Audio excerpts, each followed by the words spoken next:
Very good morning to all of you. आज हम करेंगे रेसिप्रोकल थ्योरम ऑफ बेटी एंड रेले। जो ये रेसिप्रोकल थ्योरम है बेटी एंड रेले की, ये 2013 में, 2015 में और 2020 में केयूके के एग्जाम में एमएससी मैथमेटिक्स में आई हुई है। मतलब आपके एग्जाम में आई हुई है, इम्पोर्टेंट है। तो ये थ्योरम फेमस भी है, रेसिप्रोकल थ्योरम ऑफ बेटी एंड रेले। इसके लिए मैं आपको जनरल एक डायग्राम की हेल्प से बताती हूँ कि ये थ्योरम कहती क्या है। जैसे ये डायग्राम दिख रहा है आपको स्क्रीन पर,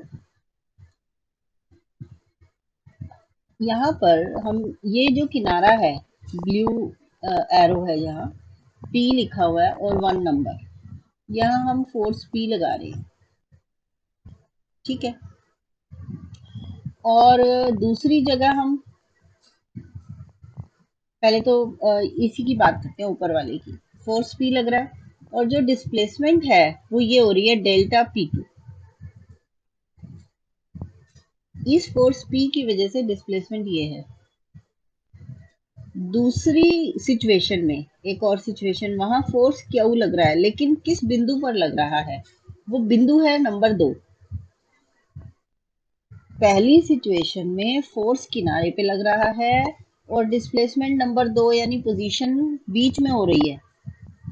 दूसरे सिस्टम में या दूसरे हालात में फोर्स जो है वो बीच में लग रहा है, सेंटर पे, और उसका नाम है Q।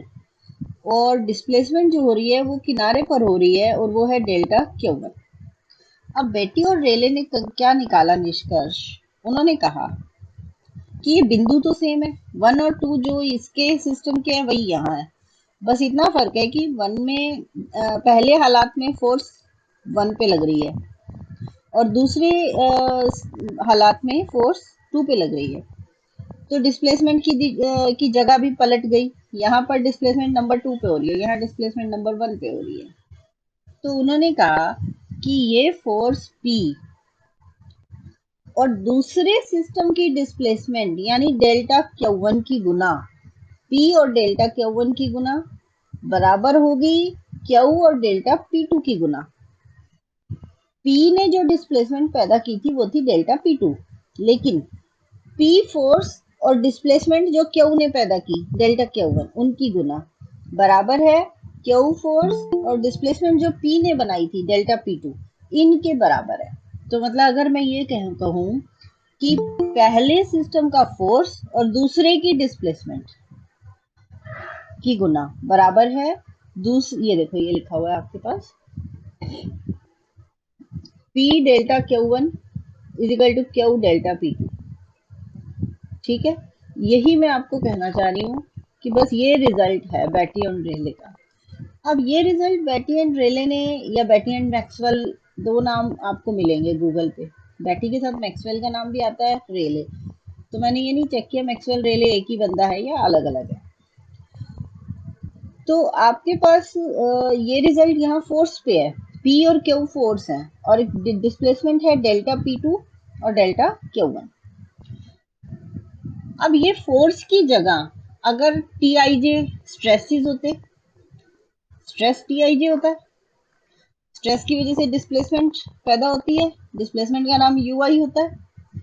तो यही बात हम अपने यहाँ कैसे लगाएंगे, मतलब हमारे सिलेबस में ये थ्योरम कैसे लगी है कि if N elastic body is subjected, अगर किसी इलास्टिक बॉडी पर दो सिस्टम ऑफ फोर्सेस काम कर रहे हैं, एक का नाम है T1 F1 और दूसरा है T2 F2, तो अब ये दो सिस्टम ऑफ फोर्सेस काम कर रहे हैं, T1 F1 और T2 F2। पहले की वजह से जो डिस्प्लेसमेंट है वो है U2, मतलब इसकी वजह से जो डिस्प्लेसमेंट है वो है U1 और इसकी वजह से जो है वो U2।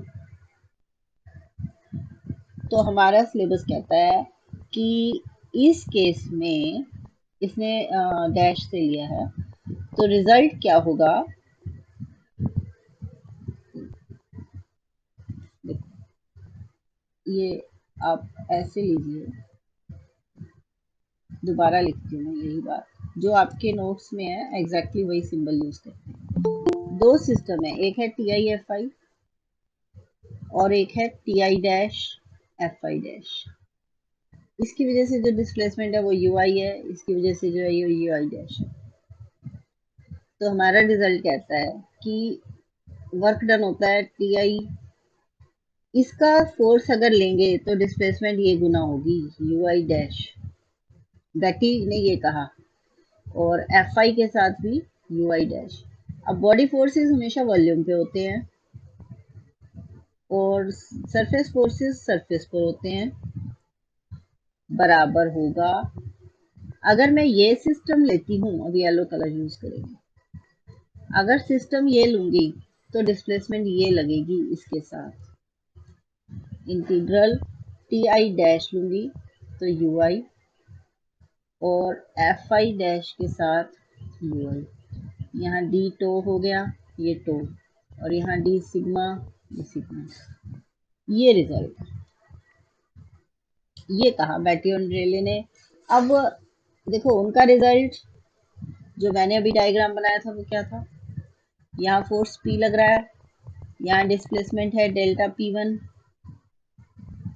अगर फोर्स क्यू है बीच में उसी पोजीशन पे, और यहाँ डिस्प्लेसमेंट है delta P Q Q one मान लो, तो पी वन की गुना डेल्टा क्यू वन से, पी की गुना डेल्टा क्यू वन से, बराबर है क्यू की गुना डेल्टा पी वन से। ये रिजल्ट था कि पहले सिस्टम का फोर्स और दूसरे सिस्टम की डिस्प्लेसमेंट, दूसरे सिस्टम का फोर्स और पहले सिस्टम की डिस्प्लेसमेंट, इनकी गुना बराबर होगी। ये फोर्स के मामले में है। हमारा काम सिस्टम ऑफ, मतलब इलास्टिक बॉडी है ये, उस पर हम फोर्स दो हिस्सों में लग रहा है, एक टी आई है सरफेस फोर्स और एक बॉडी फोर्स है एफ आई। एक दूसरा सिस्टम लग सकता है, अगर टी आई एफ आई लगाते हैं तो डिस्प्लेसमेंट यू आई होती है, अगर T I dash F I dash लगाते हैं तो डिस्प्लेसमेंट यू आई डैश होती है। तो टी आई एफ आई की गुना यू आई डैश के साथ करें और आंसर निकालें, और T I dash F I dash की गुना यू आई के साथ करें और इंटीग्रेशन करके निकालें, तो बराबर आएंगी। अब इसको स्टेटमेंट डेफिनेट मतलब लैंग्वेज में कैसे लिखेंगे? If elastic body is subjected to two system of body and surface forces, दो सिस्टम है, एक है टी आई एफ आई और दूसरा है T I dash F I dash. ठीक है, तो कहता है वर्क डन पहले सिस्टम का यू आई डिस्प्लेसमेंट के लिए, और सेकेंड सिस्टम का उसके लिए यू आई डैश के, यहाँ डैश है, पहले सिस्टम के साथ यू आई डैश और सेकेंड सिस्टम के साथ यू आई। तो ये चीज है, देखो ये टी आई डैश के साथ यू आई और टी आई के साथ यू आई डैश। ठीक है, ये आपकी थ्योरम है, इसको प्रूव करना है हमने। हम प्रूव करने शुरू करते हैं। हमने क्या किया, सबसे पहले हमने ले लिया W1। W1 हमने एक साइड का नाम रख लिया, हम इस साइड को ले लेते हैं T I U I dash और F I U I dash. इसके साथ डी टो आएगा और इसके साथ डी सिग्मा आएगा। ठीक है, तो क्या करें? अब हम कहते हैं कि हमारा W1 जो है, हमारे पास ये दोनों चीज़ें हैं। सबसे पहले डी सिग्मा से वॉल्यूम बनाना चाहते हैं हम। अगर इसका वॉल्यूम बनाना चाहते हैं तो पहले तो मैंने टी आई को टी आई जे न्यू जे लिख लिया और यू आई डैश। अब अगर मैं इसका वॉल्यूम बनाना चाहती हूँ तो क्या होता था, टी आई जे और यू आई डैश के बाहर कॉमा क्या हो जाएगा, जे, और ये वॉल्यूम में हो गया कन्वर्ट। गॉस डाइवर्जेंस थ्योरम क्या कहती है कि इसका डाइवर्जेंस हो जाएगा, डाइवर्जेंस यानी डेरिवेटिव, डेल डॉट हो जाएगा। तो डेल डॉट का मतलब कॉमा जे लग जाएगा। ठीक है। दूसरी साइड ऐसे की ऐसे चल रही है, ये प्लस वाला ऐसे कैसे। अब इसको खोला हमने तो ये बनेगा T I J comma J U I dash, और एक बार बनेगा T I J U I dash comma J. ठीक है। और तीसरी रकम ऐसे की ऐसे वो थी F I U I dash और D two. T I J comma J हमारी इक्वेशन ऑफ इक्विलिब्रियम के हिसाब से माइनस एफ आई होता है।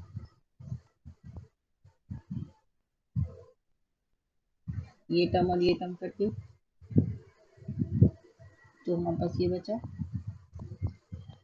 अब ये बच गया तो हमारा इसका मतलब जो W1 हम लेकर चले थे वो बन चुका है T I J U I dash comma जे।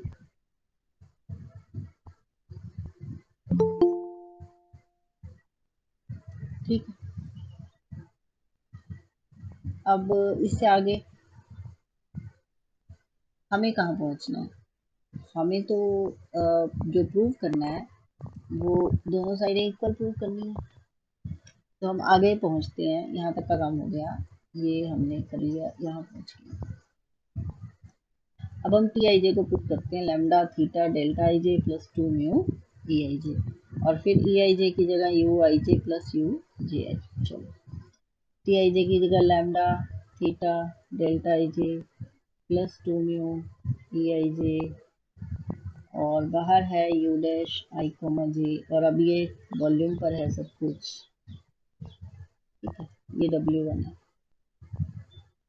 अब इसको खोलते हैं, लैम्डा थीटा डेल्टा आई जे जब इसके साथ लगेगा यू डैश आई जे के साथ, तो U dash I comma I हो जाएगा, और 2 म्यू ई आई जे को half U I J plus U J I, और यू डैश आई कॉमा जे।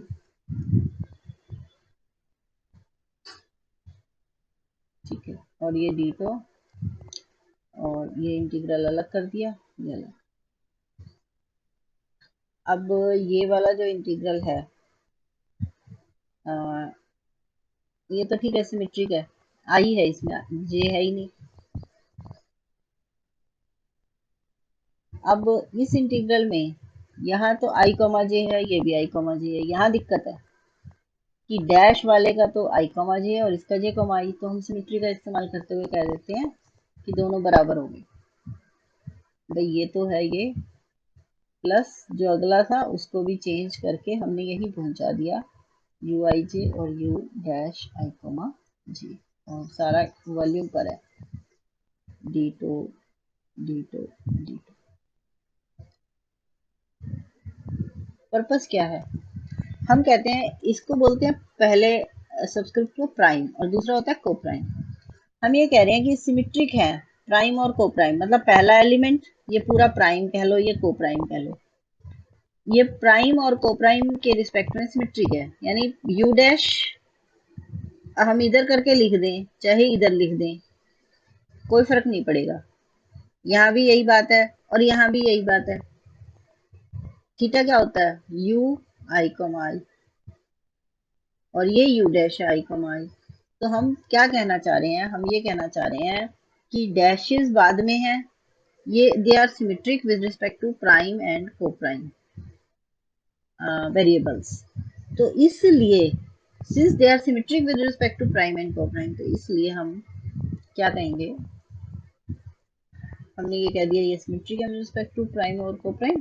तो integrand is symmetric in the prime and unprime variables, but last term can be interchange, वो मैंने करवा दी interchange, सारा हो गया symmetric with respect to prime and unprime. तो इसका मतलब है कि अगर हम हमारा W1 जो था हमने शुरू में ये कहा था वो भी सिमेट्रिक होगा, जहां से हम शुरू हुए थे वो भी सिमेट्रिक होगा with respect to prime and unprime. तो इसलिए उसमें हम डैश पहले वाले को लगा दें और बाद वाला ऐसे, और उसमें हम ऐसे डैश लगा दें और यूआई ऐसे, तो वो भी बराबर होना चाहिए। तो हमने सिर्फ ये दिखाया कि symmetric with respect to prime and unprime variables. तो देयरफॉर डैशेस पलट दिए, वहां यूआई का डैश इधर पलट दिया। क्यों? क्योंकि मैंने सिमेट्री पहले ही दिखा दी, symmetric with respect to prime and unprime, तो इसलिए। ठीक है, आप पॉज लीजिए, आई एम कमिंग, अभी इसको कंटिन्यू करते हैं। So let us continue. अब हम इसी थ्योरम को एक अल्टरनेट तरीके से करेंगे। रेसिप्रोकल थ्योरम का ही दूसरा रूप है। अल्टरनेट फॉर्म में क्या होता है? अल्टरनेट फॉर्म में वो कहता है कि हम यहाँ से शुरू करेंगे, यहाँ तक पहुंच गए थे ना जब हमने एक टर्म 0 प्लस दिस, यहाँ से स्टार्ट करेंगे, यहाँ तक तो सेम है। इसके बाद मैंने टी आई जे को ये लिखा था lambda theta delta I J plus 2 mu E I J. इसकी जगह ऐसा ना करके हम क्या करेंगे, अल्टरनेट फॉर्म में, अल्टरनेट फॉर्म या अल्टरनेट प्रूफ कह लो, वहां हम यहाँ से शुरू करते हुए टी आई जे अपनी जगह, यू डैश आई जे था, हम अपनी तरफ से यू डैश आई जे जोड़ेंगे, घटाएंगे। पहले तो इसको हाफ हाफ लिखेंगे, ये वन है ना, इसको दो हाफ कर दिया, this plus this, half plus half, और अपनी तरफ से यू डैश जे आई जोड़ा और घटा दिया। ठीक है, तो आपके पास टी आई जे हाफ, ये हाफ हाफ है, और ये आपने घटा भी दिया और जोड़ भी दिया, और टी टू। ठीक है, तो अब क्या मीनिंग हुआ इस बात का? यहाँ करके दिखाते हैं अल्टरनेट फॉर्म।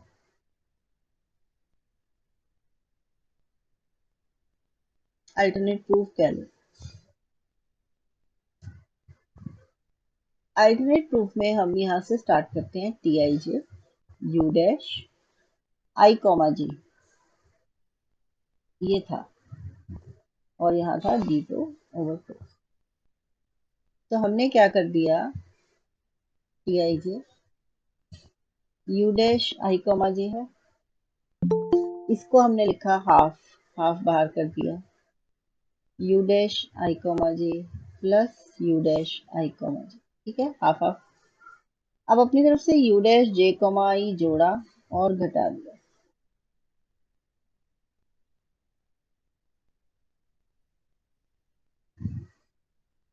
क्लियर है? अब इस हिस्से को कह दिया ई आई जे, और ये होता है डब्ल्यू आई जे। ये आपका हिस्सा ई आई जे कहलाता है, हाफ ऑफ दिस। हाफ को अगर मैं बाहर से हटा दूंगी और इसके बटा में कर दूं दिस बाय टू और दिस बाय टू, ये होता है डब्ल्यू आई जे। और ये होता है एंटी सिमेट्रिक, ये सिमेट्रिक। ई आई जे तो सिमेट्रिक होता है क्योंकि इसमें प्लस है, ये माइनस होने की वजह से ये क्या होता है, एंटी सिमेट्रिक। और ये खुद टी आई जे सिमेट्रिक है। तो सिमेट्रिक और सिमेट्रिक के गुना का इंटीग्रल तो जीरो नहीं हो सकता, लेकिन जो सिमेट्रिक और एंटी सिमेट्रिक है ना, ये आपस में खत्म कर देंगे। इसकी इससे गुना का इंटीग्रेशन का जो आंसर होगा माइनस ये, तो ये आपस में कट जाएंगे। तो अल्टीमेटली हम कहते हैं कि डब्ल्यू आई जे वाला हिस्सा तो जीरो बन जाएगा, और हमारे पास सिर्फ क्या रह जाएगा, हमारे पास रह जाएगा T I J E I J dash. ये ई आई जे डैश है, ये डब्ल्यू आई जे डैश है। ठीक है, तो ई आई जे डैश टी हमारे पास रह गया, T I J E I J dash, यहाँ तक पहुंच गए हम। डब्ल्यू आई जे वाला हिस्सा जीरो हो गया। अब हमने क्या कह दिया, इसी तरह हम डब्ल्यू टू निकालने चलते तो वो आ जाता टी डैश आई जे और ई आई जे, बस हेंस दे आर इक्वल। तो यहाँ पर हमने स्ट्रेस की वैल्यू, पिछले आर्टिकल में तो मैंने स्ट्रेस की value lambda theta delta I J plus 2 mu E I J put की, और अपना रिजल्ट यू की फॉर्म में करती गई। इसमें हमने स्ट्रेस को तो कुछ नहीं कहा, हमने स्ट्रेन की वैल्यू पुट की। स्ट्रेन की वैल्यू होती है you I comma J plus U J comma I by two. वो पुट की, तो बस ये अनदर मतलब फॉर्म की।